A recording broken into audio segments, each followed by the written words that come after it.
Gabtali police ফাঁড়ি পরিদর্শন শেষে ফাঁড়িটির বিভিন্ন সংকট এবং ফাঁড়িটিতে কর্মরত পুলিশদের কষ্টের কথা তুলে ধরেন ঢাকা ১৪ আসনের সংসদ সদস্য ব্যারিস্টার আরমান। আমি এখন দাঁড়িয়ে আছি গাবতলী বাস টার্মিনালের পুলিশ ফাঁড়িতে।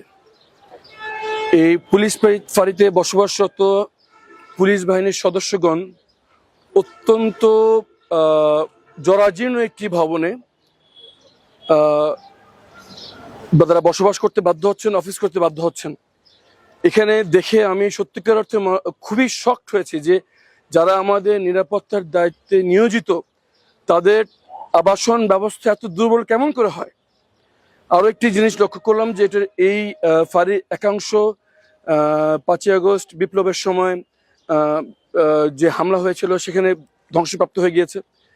তাদের থাকার জায়গা একেবারে যথেষ্ট নয়।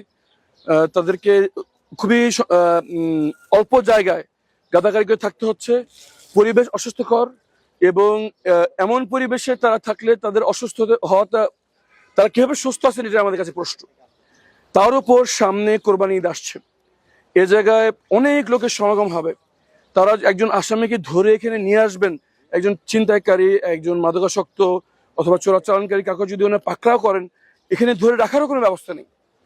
এই অবস্থায় তাদের দ্বারা আমরা কিভাবে আইন শৃঙ্খলা রক্ষা হবে আমরা আশা করতে পারি। আমি মর্মাহত।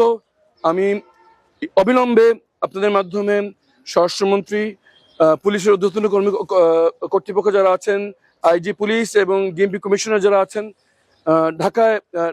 ঢাকা উপকমিশনার যারা আছেন, সবার কাছে আবেদন করছি অবিলম্বে এই জায়গা মেরামতের ব্যবস্থা করা হোক।